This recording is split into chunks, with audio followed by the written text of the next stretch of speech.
قرآنی صورتوں کی مختصر اردو تفسیر شہناز کیسر کے ساتھ اس رمضان صرف باب الایمان پر۔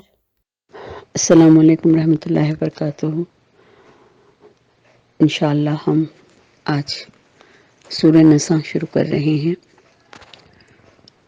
اور امید ہے کہ اب تک کی جو بھی کی گئی ہے تفاسیر ان سب سے آپ لوگ مستفیض ہو رہے ہوں گے۔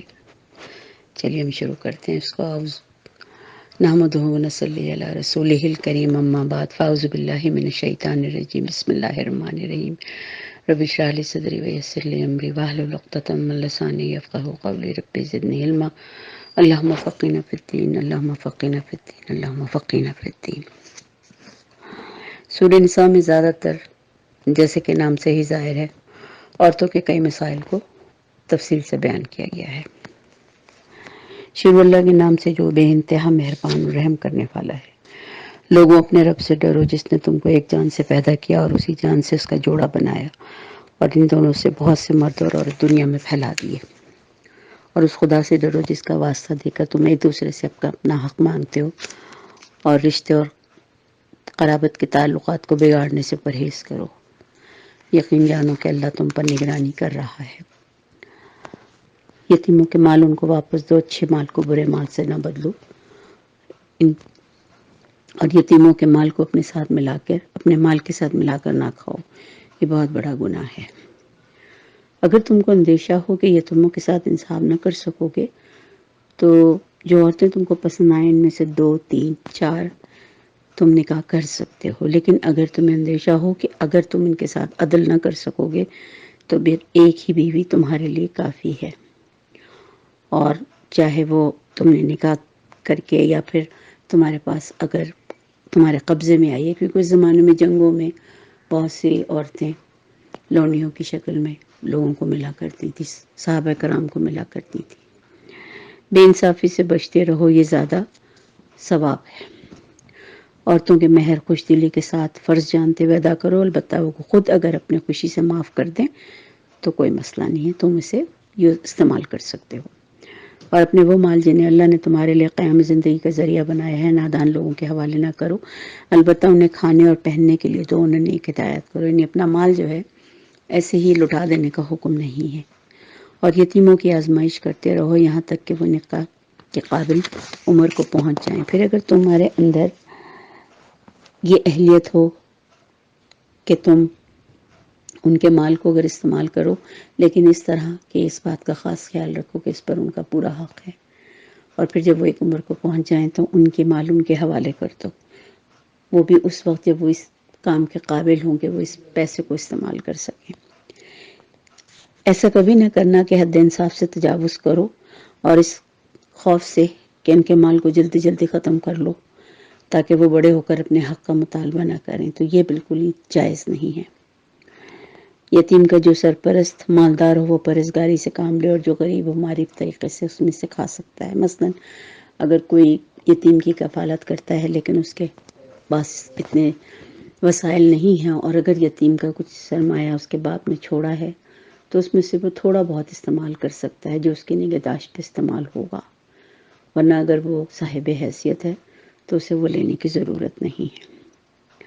اور جب تقسیم کے موقع پر کنبے کے لوگ اور یتیم، جب کسی کی میت کا وقت ہو اور اس کی وصیت کے مطابق اس کی ترکے کی تقسیم ہو رہی ہو تو اس کے لیے خاص حکم ہے کہ اگر کنبے کے کچھ اور غریب اور مسکین لوگ آئیں تو ان کو بھی تھوڑا بہت دے دو۔ لوگوں کو اس خیال سے ڈرنا چاہیے کہ اگر وہ خود اپنے پیچھے بے بس بچے چھوڑتے تو مرتے وقت اپنے بچوں کے لیے ان کے دل میں کیسے کیسے خوف اور اندیشے ہوتے۔ بس چاہیے کہ خدا کا خوف کرو اور ایسی بات کرو جو سچی ہو۔ جو لوگ ظلم کے ساتھ یتیموں کے مال کھاتے ہیں وہ در حقیقت اپنے آپ پیٹ آگ سے بھرتے ہیں، اور وہ ضرور جہنم کی بھڑکتی بھی آگ میں جھونکے جائیں گے۔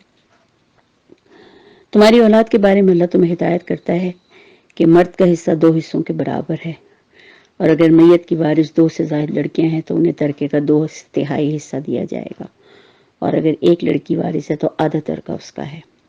اگر میت صاحب اولاد ہو تو اس کے والدین میں سے اس کے ہر ایک کو ترکے کا 6واں حصہ ملے گا، اور اگر وہ صاحب اولاد نہ ہو تو والدین ہی اس کے وارث ہوں تو ماں کو 3 حصہ، اور اگر اس میت کے بھائی بہن بھی ہو تو ماں چھٹے حصے کی حقدار ہوگی۔ یہ سب حصے اس وقت نکالے جائیں گے جبکہ وصیت جو میت نے کی ہو پہلے وہ پوری کر دی جائے، اس کا قرضہ وغیرہ ہے تو وہ ادا کر دیا جائے، اور جو کچھ قرض ہو وہ عطا کرنے کے بعد یہ سارا کام ہوگا۔ تم نہیں جانتے کہ تمہارے ماں باپ اور تمہاری اولاد میں سے کون بلحاظ نفع تم سے قریب تر ہے۔ یہ حصے اللہ نے مقرر کر دیے ہیں، اور یقیناً اللہ ان تمام حقیقتوں سے واقف ہے اور ساری مصلحتوں کو جاننے والا ہے۔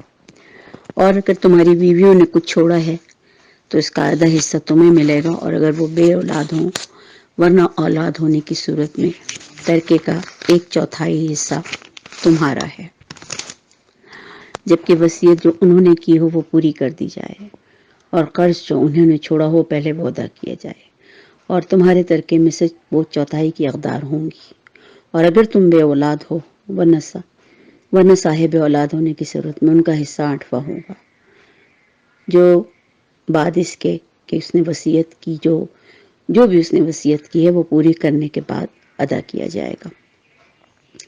اگر وہ مرد یا عورت جس کی میراث تقسیم طلب ہے بے اولاد بھی ہو اور اس کے ماں باپ بھی زندہ نہ ہوں مگر اس کا ایک بھائی یا ایک بہن موجود ہو تو بھائی اور بہن کو ہر ایک کو 6واں حصہ ملے گا، اور بہن بھائی ایک سے زیادہ ہوں تو کل ترکے کا 1/3 میں وہ سب شریک ہوں گے، جبکہ وصیت کی گئی ہو پہلے وہ پوری کی جائے، اور قرضہ جو میت نے چھوڑا ہو پہلے اس کو ادا کیا جائے، بشرطے کہ وہ ضرر رساں نہ ہو۔ یہ اللہ کا حکم ہے، اور یعنی سب سے پہلے میت کے جو واجبات ہیں وہ ادا کیے جانے بہت ضروری ہیں، یہ حکم اللہ کی طرف سے ہے۔ یہ اللہ کی مقرر کردہ حقوق ہیں اور حدیں ہیں جو اللہ نے خود بندوں کی ضرورت کو دیکھتے ہوئے رکھی گئے ہیں، اور جو اللہ اور اس کے رسول کی اطاعت کرے گا اسے اللہ ایسے باغوں میں داخل کرے گا جن کے نیچے نہریں بہتی ہوں گی، اور وہ ان باغوں میں ہمیشہ رہے گا۔ یہی بڑی کامیابی ہے۔ جو اللہ اور اس کے رسول کی نافرمانی کرے گا، اس کی مقررہ کی بھی حدوں سے تجاوز کرے گا، اللہ اسے آگ میں ضرور ڈالے گا جس میں وہ ہمیشہ رہے گا۔ تمہاری عورتوں میں سے جو بدکاری کی مرتکب ہوں ان پر اپنے میں سے 4 آدمیوں کی گواہی لو۔ اگر 4 آدمی گواہی دے دیں تو ان کو گھروں میں بند رکھو یہاں تک کہ انہیں موت آ جائے، یا اللہ ان کے لیے کوئی راستہ نکال دے، اور تم میں سے جو اس فعل کا ارتکاب کریں ان دونوں کو تکلیف دو، پھر اگر وہ توبہ کر لیں اور اصلاح کر لیں تو انہیں چھوڑ دو کہ اللہ بہت توبہ قبول کرنے والا ہے۔ ہاں یہ جان لو کہ اللہ پر توبہ کی قبولیت کا حق انہی لوگوں کے لیے ہے جو نادانی کی وجہ سے کوئی برا فعل کر گزرتے ہیں، اس کے بعد جلد ہی توبہ کر لیتے ہیں۔ ایسے لوگوں پر اللہ فوراً نظر عنایت کرتا ہے اور ان پر متوجہ ہو جاتا ہے۔ اللہ ساری باتوں کا خبر رکھنے والا ہے۔ مگر توبہ ان لوگوں کے لیے نہیں جو مسلسل برے کام کیے جاتے ہیں، یہاں تک کہ جب ان کی موت کا وقت آ جاتا ہے اس وقت وہ کہتا ہے کہ اب میں نے توبہ کی۔ اس طرح کی توبہ ان لوگوں کے لیے بھی نہیں ہے جو مرتے دم تک کافر ہیں۔ ایسے لوگوں کے لیے ہم نے دردناک سزائیں تیار کر رکھی ہیں۔ اے لوگوں جو ایمان لائے ہو، تمہارے لیے حلال نہیں کہ زبردستی عورتوں کے وارث بن بیٹھو، نہ یہ حلال ہے کہ انہیں تنگ کر کے اس مہر کا کچھ حصہ اڑا لینے کی کوشش کرو جو تم انہیں دے چکے ہو۔ ہاں اگر وہ کسی بدچلنی میں مبتلا ہوں تو ضرور تمہیں تنگ کرنے کا حق ہے، ان کے ساتھ بھلے طریقے سے زندگی بسر کرو۔ اگر وہ تمہیں ناپسند ہو سکتا ہے کہ ایک چیز تمہیں پسند نہ ہو مگر اللہ نے اس میں کچھ بھلائی رکھی ہو۔ اگر تم ایک بیوی کی جگہ دوسری بیوی لانے کا ارادہ کرتے ہو، خواہ اس نے تمہیں ڈھیر سا مال ہی کیوں نہ دیا ہو، اس میں سے کچھ واپس نہ لینا۔ کیا تم اسے بہتان لگا کر اور ظلم کر کے اسے واپس لوگے؟ آخر تم اس سے کیسے پیسہ لوگے جبکہ تم ایک دوسرے سے لطف اندوز بھی ہو چکے ہو اور وہ تم سے پختہ عہد بھی لے چکی ہیں؟ اور جن عورتوں سے تمہارے باپ نکاح کر چکے ہیں ان سے ہرگز نکاح نہ کرنا، مگر اس حکم سے پہلے جو کچھ بھی ہو چکا وہ ٹھیک ہے۔ یہ عرب کلچر کا ایک خاص طریقہ تھا کہ باپ مر جاتا تھا تو اس کی سوتیلی ماں سے اس کے بیٹے شادی کر لیا کرتے تھے، سوتیلے بیٹے۔ لیکن اس اعلان کے بعد اور اس اللہ کی طرف سے اس اطلاع کے آنے کے بعد یہ چیز ناممکنات میں سے تھی۔ در حقیقت یہ ایک بے حیائی کا فعل ہے جو ناپسندیدہ ہے اور بہت برا چلن ہے۔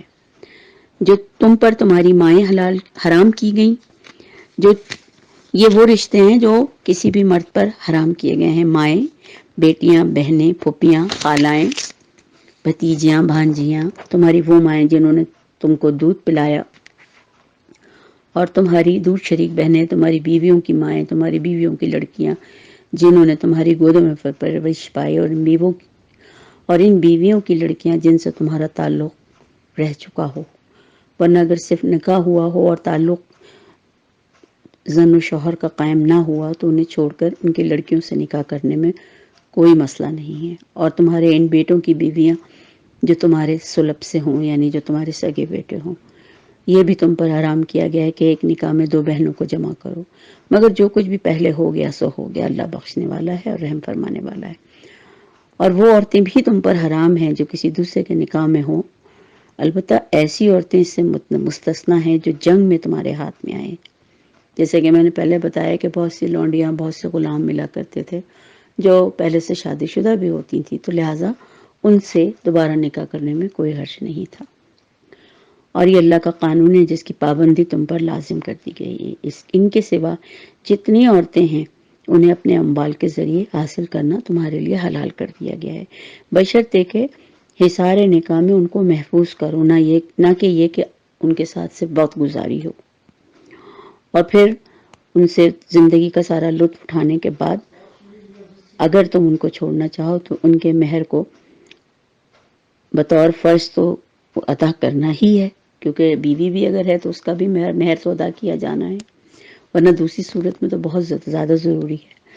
البتہ مہر کی رقم اگر آپس میں میاں بیوی طے کر لیں اور بیوی اپنے شوہر کو معاف کر دیتی ہے تو اس میں کوئی مذائقہ نہیں، کیونکہ یہ آپس کی محبت سے ہوا ہے، اس میں کوئی زور زبردستی نہیں ہے۔ اللہ بہت جاننے والا ہے اور حلیم ہے۔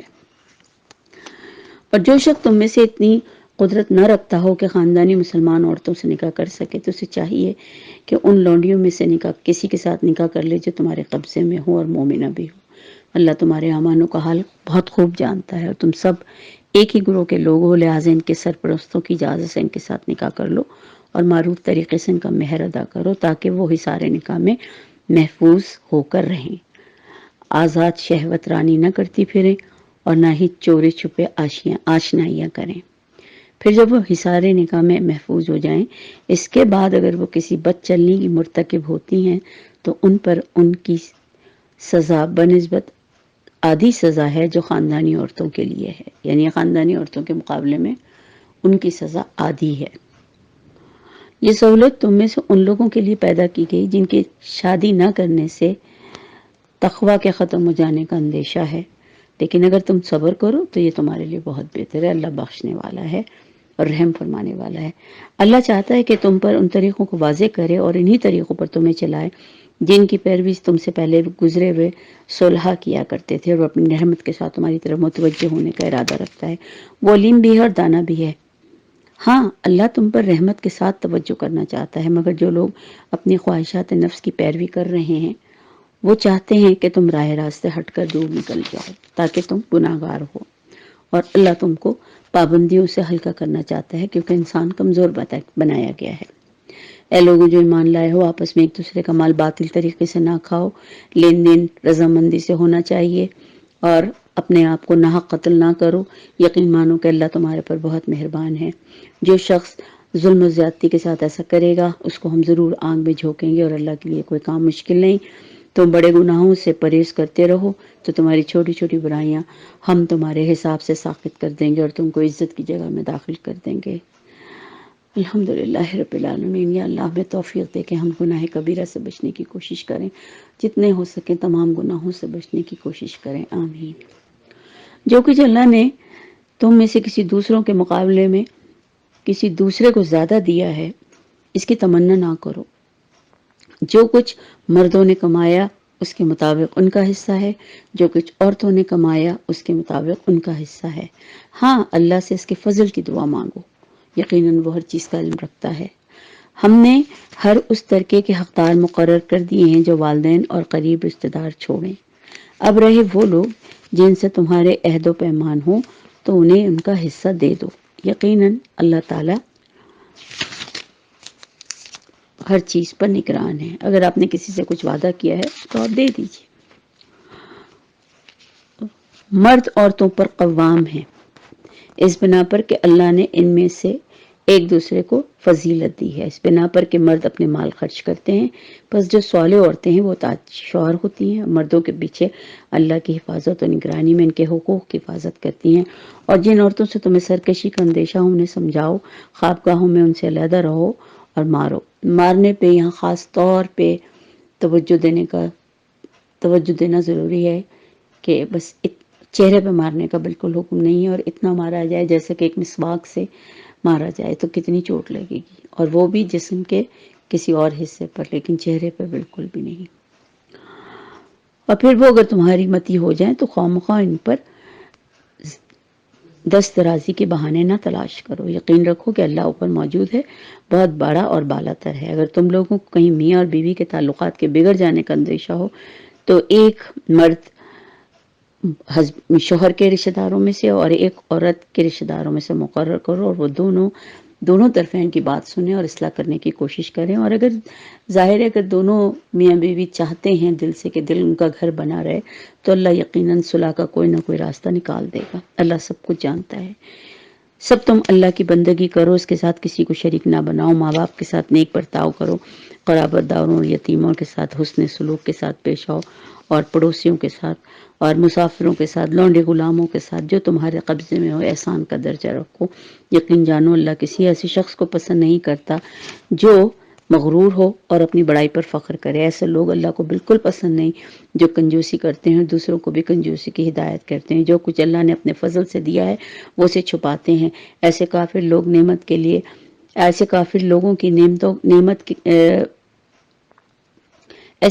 نعمت لوگوں کے لیے ہم نے رسوا کن عذاب مہیا کر رکھا ہے. اور وہ لوگ بھی اللہ کو ناپسند ہیں جو اپنا مال محض دوسروں کو دکھانے کے لیے خرچ کرتے ہیں. تحقیقاً نہ اللہ پر ایمان رکھتے ہیں اور نہ روز آخرت پہ. سچ تو یہ ہے کہ شیطان جس کا بھی ساتھی اور رفیق ہوا اسے بہت ہی بری رفاقت ملی. آخر ان لوگوں کو کیا آفت آ جاتی اگر یہ اللہ اور روز آخرت پر ایمان رکھتے اور جو کچھ اللہ نے دیا ہے اس میں سے خرچ کرتے. یہ کفار کے لیے اور اہل مکہ کے لیے بات ہو رہی کہ اگر یہ اللہ کی بات آپ صلی اللہ علیہ وسلم کی بات مان لیتے، اللہ کی آیتوں کی تکذیب نہ کرتے تو ان کو بہت زیادہ اللہ تعالیٰ نوازتا. اگر یہ ایسا کرتے تو اللہ ان سے ان کی نیکی کا حال چھپا نہ رہتا، اور اللہ کسی پر بھی ذرہ برابر بھی ظلم نہیں کرتا. اگر کوئی ایک نیکی کرے تو اللہ اسے دو چند کرتا ہے اور پھر اپنی طرف سے بڑا اجر عطا فرماتا ہے. پھر سوچو اس وقت یہ کیا کریں گے جب ہم ہر امت میں سے ایک گواہ لائیں گے اور ان لوگوں پر تمہیں یعنی محمد صلی اللہ علیہ وسلم کو گواہ کی حیثیت سے کھڑا کریں گے. اس وقت وہ سب لوگ جنہوں نے رسول کی بات نہ مانی، اس کی نافرمانی کرتے رہے، تمنا کریں گے کہ کاش زمین پھٹ جائے اور وہ اس میں سما جائیں، اور وہاں یہ کوئی بات اللہ سے چھپا نہ سکیں گے. اللہ اس دن کی تمام تر مشکلات سے ہمیں محفوظ رکھنا. یا اللہ تو ہمارے لیے ایسے راستے کھول دینا کہ تو ہم سے راضی ہو جائے، ہمارا نامہ اعمال ہمیں سیدھے ہاتھ میں مل جائے. آمین.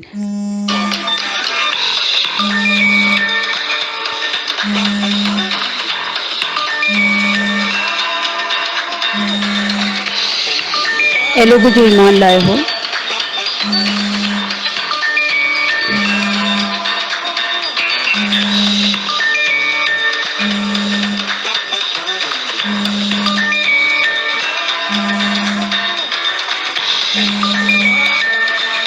اے لوگوں جو ایمان لائے ہو، جب تم نشے کی حالت میں ہو تو نماز کے قریب نہ جاؤ. نماز اس وقت پڑھنی چاہیے جب تم جانو کہ کیا کہہ رہے ہو. یعنی نشے کی حالت میں نماز پڑھنے کا حکم بالکل نہیں ہے. اور اسی طرح جنابت کی حالت میں بھی نماز کے بالکل قریب نہ جاؤ جب تک کہ غسل نہ کر لو.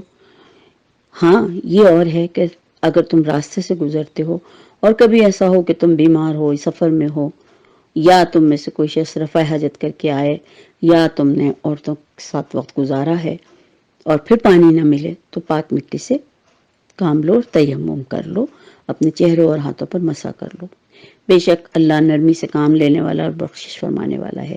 تم نے ان لوگوں کو بھی دیکھا جنہیں کتاب کے علم کا کچھ حصہ دیا گیا اور وہ خود ضلالت کے خریدار بنے ہوئے ہیں اور چاہتے ہیں کہ تم بھی راہ گم کر دو۔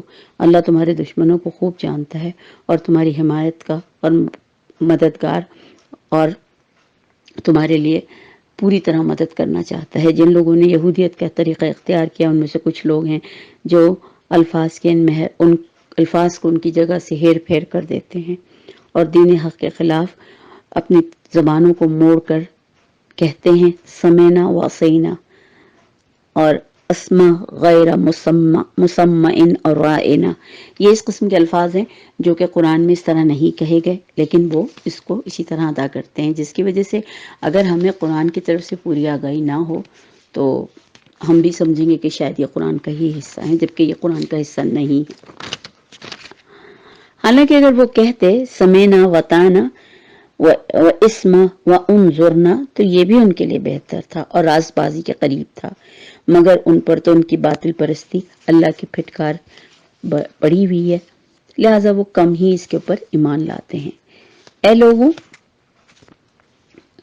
جن کو یہ کتاب دی گئی تھی، مان لو اس کتاب کو جو ہم نے نازل کی وہ اس کتاب کی تصدیق و تائید کرتی ہے جو تمہارے پاس پہلے سے موجود تھی۔ اس پر ایمان لاؤ قبل اس کے کہ ہم چہرے بگاڑ کر پیچھے پھیر دیں یا ان کو اسی طرح لعنت زدہ کر دیں جس طرح ہم نے سبت والوں کے ساتھ کیا تھا، اور یاد رکھو کہ اللہ کا حکم نافذ ہو کر رہتا ہے، اللہ شرک کرنے والوں کو بالکل معاف نہیں کرتا، اور یہ بڑے سخت گناہ کی بات ہے۔ کیا تم نے ان لوگوں کو بھی دیکھا جو اپنی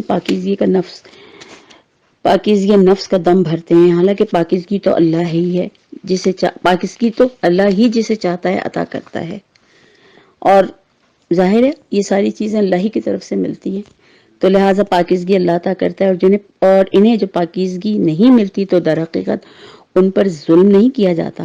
دیکھو تو صحیح، یہ اللہ پر بھی جھوٹ باندھنے سے نہیں چوکتے، اور یہ ان کے گناہگار ہونے کے لیے یہ نشانی کافی ہے۔ کیا تم نے ان لوگوں کو نہیں دیکھا جنہیں کتاب کے علم میں سے کچھ حصہ دیا گیا اور ان کا حال یہ ہے کہ جبت اور طاغوت کو مانتے ہیں اور کافروں کے لیے یہ کہتے ہیں کہ ایمان لانے والوں سے زیادہ تو یہی صحیح راستے پر ہیں۔ یہ دراصل وہی بات ہے نا کہ ہم جب دین پہ اور ایمان پہ چلتے ہوئے بھی اپنے دل میں شیطان کو جگہ دیں گے تو وہ تو ہمیں ورغلائے گا ہی۔ ایسے ہی لوگ ہیں جن پر اللہ نے لعنت کی ہے، جس پر اللہ لعنت کرتے تو پھر تم اس کا کوئی مددگار نہ پاؤ گے۔ کیا حکومت میں ان کا کوئی حصہ ہے؟ اگر ایسا ہوتا تو یہ دوسروں کو ایک پھوٹی کوڑی تک نہ دیتے۔ پھر کیا دوسروں سے اس لیے حسد کرتے ہیں کہ اللہ نے انہیں اپنے فضل سے کیوں نواز دیا؟ اگر یہ بات ہے تو انہیں معلوم ہو کہ ہم نے تو ابراہیم کی اولاد کو کتاب اور حکمت عطا کی اور ملک عظیم بخش دیا، مگر ان میں سے کوئی اس پر ایمان لایا اور کوئی اس سے منہ موڑ گیا، اور منہ موڑنے والوں کے لیے تو بس جہنم کی بھڑکتی ہوئی آگ کافی ہے۔ جن لوگوں نے ہماری آیات کو ماننے سے انکار کر دیا انہیں ہم بالیقین آگ میں جھونکیں گے، جب ان کے بدن کی کھال گل جائے گی تو اس کی جگہ دوسری کھال پیدا کریں گے تاکہ وہ خوب عذاب کا مزہ چکھیں۔ اللہ بڑی قدرت رکھتا ہے اور اپنے فیصلوں کو عمل میں لانے کی حکمت بھی خوب جانتا ہے، اور جن لوگوں نے ہماری آیات کو مان لیا، نیک عمل کیے، ہم ان کو ایسے باغوں میں داخل کریں گے جن کے نیچے نہریں بہتی ہوں گی، جہاں وہ ہمیشہ رہیں گے، ان کو پاکیزہ بیویاں بھی ملیں گی اور ہم انہیں گھنی چھاؤں میں رکھیں گے۔ مسلمانوں، اللہ تمہیں حکم دیتا ہے کہ اہل امانت کے سپر کر دو، اور جب لوگوں کے درمیان فیصلہ کرو تو عدل کے ساتھ فیصلہ کرو، اللہ تم کو نہایت عمدہ نصیحت کرتا ہے اور یقیناً اللہ سب کچھ سنتا اور دیکھتا ہے۔ اے لوگوں جو ایمان لائے ہو، اطاعت کرو اللہ کی اور رسول کی اور ان لوگوں کی جو تم میں سے صاحب امر ہوں۔ پھر اگر تمہارے درمیان کسی معاملے میں نہ اتفاقی ہو جائے تو اسے اللہ اور رسول کی طرف پھیر دو، اگر تم باقی اللہ اور اس کے رسول پر ایمان رکھتے ہو، یہی ایک صحیح طریقہ کار ہے اور انجام کے لحاظ سے بھی بہتر ہے۔ اے نبی، تم نے دیکھا نہیں ان لوگوں کو جو دعویٰ کرتے ہیں کہ ہم ایمان لائے اس کتاب پر جو تم پر نازل کی گئی اور ان کتابوں پر جو تم سے پہلے نازل کی گئی تھی، مگر یہ چاہتے یہ ہیں کہ اپنے معاملات کا فیصلہ کرانے کے لیے طاغوت کی طرف رجوع کریں، حالانکہ انہیں طاغوت سے کفر کا حکم دیا گیا تھا۔ شیطان انہیں بھٹکا کر راہ راست سے بہت دور لے جانا چاہتا ہے۔ جب ان سے کہا جاتا ہے کہ آؤ اس چیز کی طرف جو اللہ نے نازل کی ہے اور آؤ رسول کی طرف، تو ان منافقوں کو تم دیکھتے ہو کہ وہ تمہاری طرف آنے سے کتراتے ہیں۔ پھر اس وقت کیا ہوتا جب ان کے ہاتھوں اپنے ہی ہاتھوں لائی ہوئی مصیبت ان پر آ پڑتی ہے؟ اس وقت یہ تمہارے پاس قسمیں کھاتے ہوئے آتے ہیں، کہتے ہیں اللہ کی قسم ہم تو صرف بھلائی چاہتے تھے اور ہماری تو نیت صرف یہ تھی کہ فریقین میں کسی طرح موافقت ہو جائے۔ اللہ جانتا ہے جو کچھ ان کے دلوں میں ہے، ان سے تعارض مت کرو، انہیں سمجھاؤ اور ایسی نصیحت کرو جو ان کے دلوں میں اتر جائے۔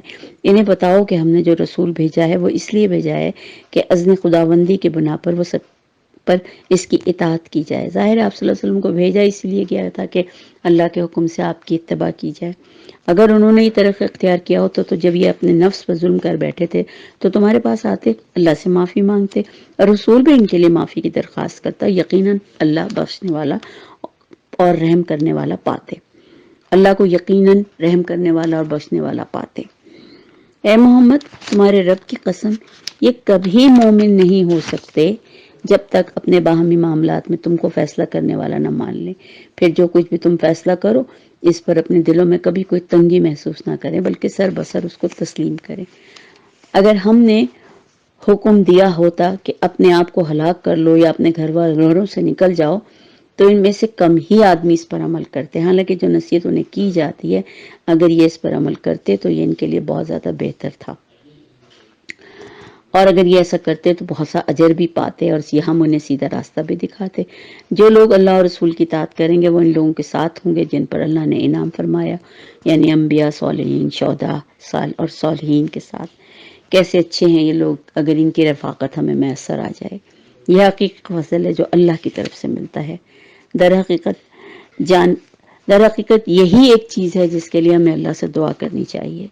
اے لوگوں جو ایمان لائے ہو، مقابلے کے لیے ہر وقت تیار ہو، پھر جیسا موقع ہو الگ الگ دستوں کی شکل میں نکلو یا اکٹھے ہو کر نکلو۔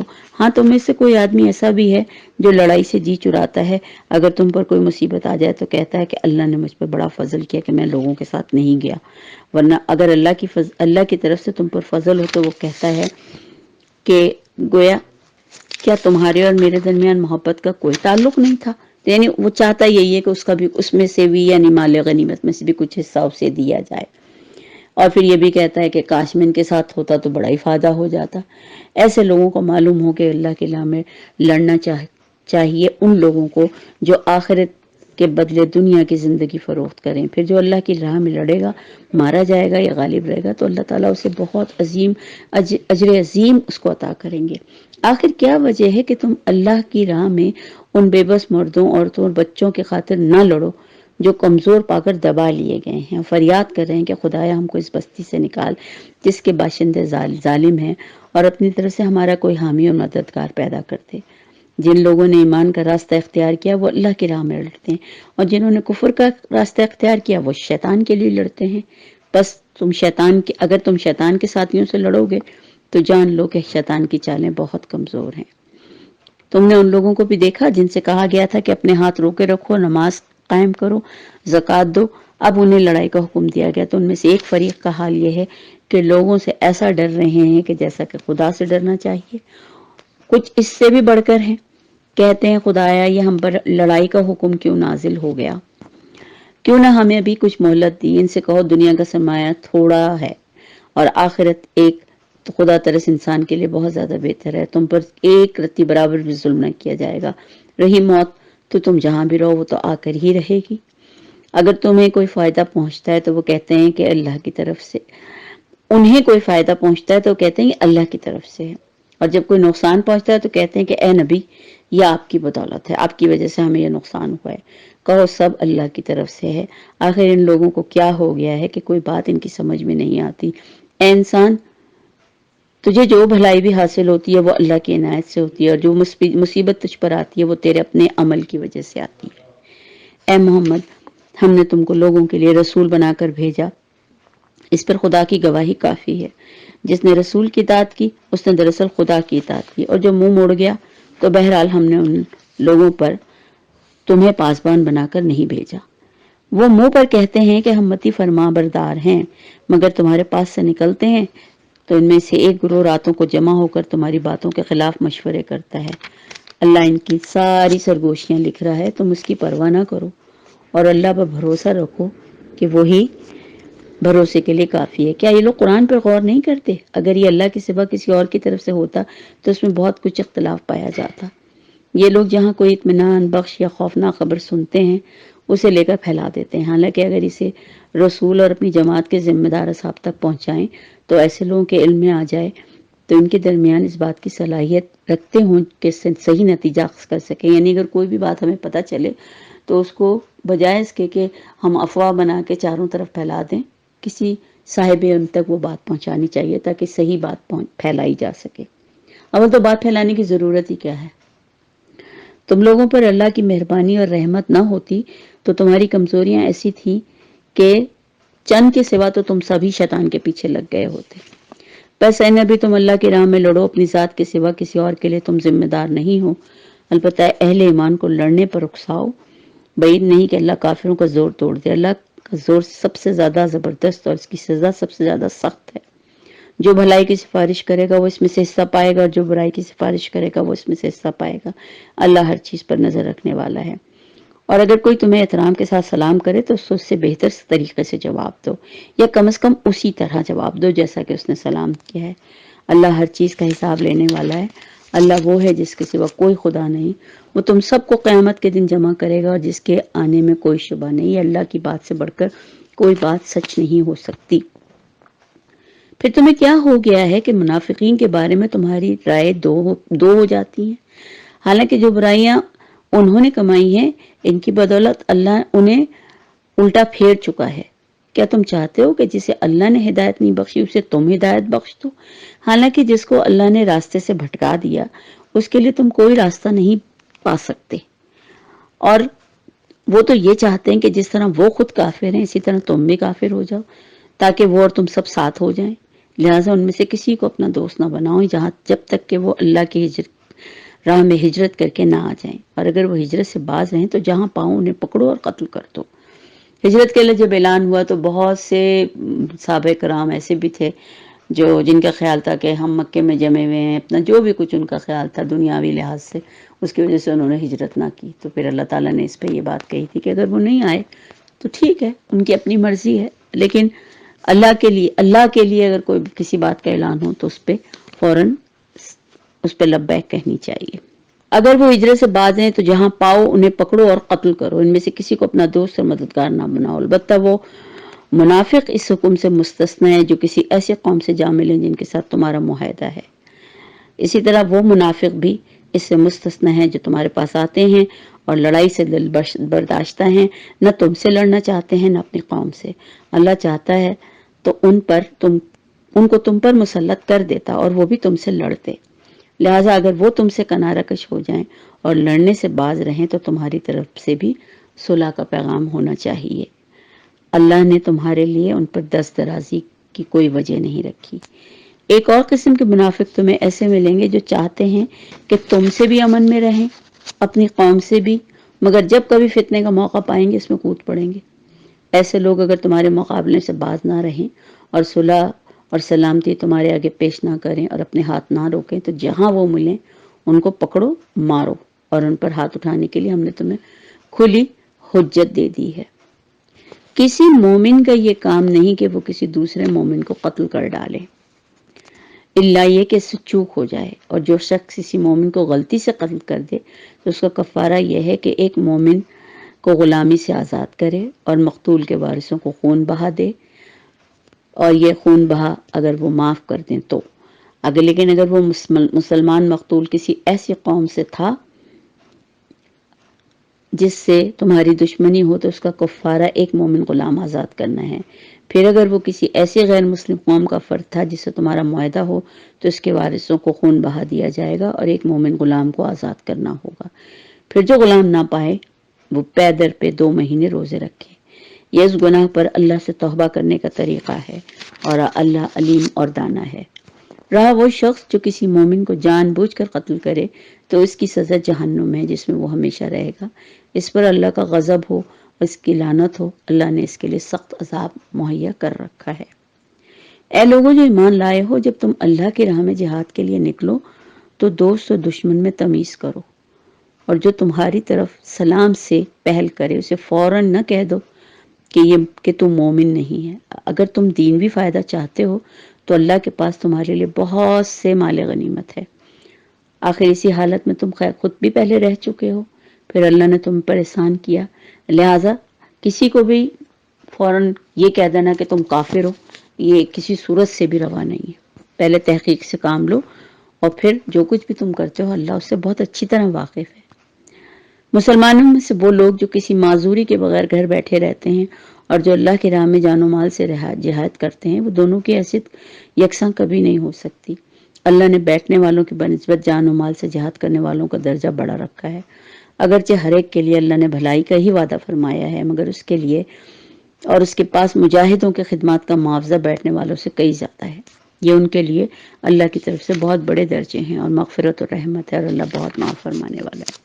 جو لوگ اپنے نفس پر ظلم کرتے ہیں، ان کی روحیں جب فرشتوں نے قبض کی تو ان سے پوچھا کہ یہ تم کس حال میں مبتلا تھے؟ انہوں نے جواب دیا، ہم زمین میں بہت کمزور اور مجبور تھے۔ فرشتوں نے کہا کہ کیا خدا کی زمین وسیع نہ تھی کہ تم اس میں ہجرت کر جاتے؟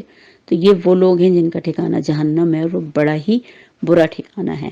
ہاں، وہ مرد اور عورتیں اور بچے جو واقعی بے بس ہیں اور نکلنے کا کوئی راستہ نہیں پاتے، تو کوئی بعید نہیں کہ اللہ انہیں معاف کر دے۔ یعنی اگر کسی ایسی جگہ پر جہاں آپ کو اپنے دین کی یعنی پریکٹس کرنے میں مشکل ہوتی ہو تو آپ کو وہ جگہ چھوڑ دینی چاہیے، ورنہ ہم اس کے لیے آپ اللہ کے سامنے جواب دیں ہیں۔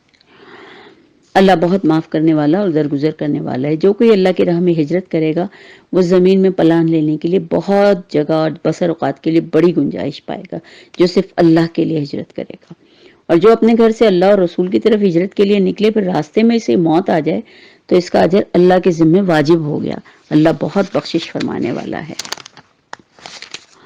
اور جب تم لوگ سفر کے لیے نکلو تو کوئی مضائقہ نہیں کہ نماز میں اختصار کر لو، خصوصاً جب کہ تمہیں یہ اندیشہ ہو کہ کافر تمہیں ستائیں گے، کیونکہ وہ کھلم کھلا تمہاری دشمنی پر تلے ہوئے ہیں۔ اور اے نبی، جب تم مسلمانوں کے درمیان ہو اور حالت جنگ میں ہو تو نماز پڑھانے کے لیے کھڑے ہو تو چاہیے کہ ان میں سے ایک گروہ تمہارے ساتھ کھڑا ہو اور اصلاح لیے رہے، اور جب وہ سجدہ کر لے تو پیچھے چلا جائے۔ دوسرا گروہ جس نے بھی نماز نہیں پڑھی آ کر تمہارے ساتھ نماز پڑھے، وہ بھی چوکنا رہے اور اپنے اسلحے کے ساتھ رہے، کیونکہ کفار اس طاق میں ہیں کہ تم اپنے ہتھیاروں اور اپنے سامان کی طرف سے ذرا بھی غافل ہو اور وہ تم پر ایک بار کی ٹوٹ پڑیں۔ البتہ یہ جنگ کے دوران کے حالات بتا رہے ہیں۔ ہاں، اگر بارش کی وجہ سے تکلیف محسوس کرو یا بیمار ہو تو اسلحہ رکھ دینے میں کوئی مذائقہ نہیں، مگر پھر بھی احتیاط کرو۔ یقیناً اللہ تعالیٰ نے کافروں کے لیے رسوا کن عذاب رکھا ہے۔ پھر جب نماز سے فارغ ہو جاؤ تو کھڑے اور بیٹھے لیٹے ہر حال میں اللہ کو یاد کرو۔ جب اطمینان نصیب ہو جائے تو پوری نماز پڑھو۔ نماز در حقیقت ایک ایسا فرض ہے جو پابندی وقت کے ساتھ اہل ایمان پر لازم کیا گیا ہے۔ اس گروہ کے تعاقب میں کمزوری نہ دکھاؤ۔ اگر تم تکلیف اٹھا رہے ہو تو وہ تمہاری طرح وہ بھی تکلیف اٹھا رہے ہیں، اور تم اللہ سے اس چیز کے امیدوار ہو جس کے وہ امیدوار نہیں ہیں، لہٰذا اللہ تو سب کچھ ہی جانتا ہے۔ اے نبی، ہم نے یہ کتاب حق کے ساتھ تمہاری طرف نازل کی ہے تاکہ جو راہ راست اللہ نے تمہیں دکھائی ہے اس کے مطابق لوگوں کے درمیان فیصلہ کرو، اور تم بددیانت لوگوں کی طرف سے جھگڑا کرنے والے نہ بنو۔ اللہ سے درخواست کی امید کرو اور درگزر کی درخواست کرو، اللہ بہت درگزر کرنے والا اور رحیم ہے۔ کچھ لوگ اپنے نفس سے خیانت کرتے ہیں، تم ان کی حمایت نہ کرو۔ اللہ کو ایسا شخص پسند نہیں جو خیانت کار ہو اور معصیت پیشہ ہو۔ لوگ انسانوں سے تو اپنی حرکات چھپا سکتے ہیں مگر خدا سے نہیں۔ یہ اس وقت بھی ان کے ساتھ ہوتا ہے جب یہ راتوں کو چھپ کر اس کی مرضی کے خلاف مشورے کرتے ہیں۔ ان کے سارے اعمال پر اللہ محیط ہے۔ ہاں، تم لوگوں نے ان مجرموں کی طرف سے دنیا کی زندگی میں تو جھگڑا کر لیا، مگر قیامت کے روز ان کے لیے اللہ سے کون جھگڑا کرے گا؟ آخر وہاں کون ان کا وکیل ہوگا؟ کوئی شخص برا فعل کر گزرے یا اپنے نفس پر ظلم کر جائے تو اس کے بعد اللہ سے درخواست کرے، اور تو اللہ درگزر کرنے والا ہے اور بہت زیادہ رحم کرنے والا ہے۔ الحمدللہ ہماری 110 آیات ہو گئی ہیں۔ وما آخر دعوانا الحمدللہ رب العالمین۔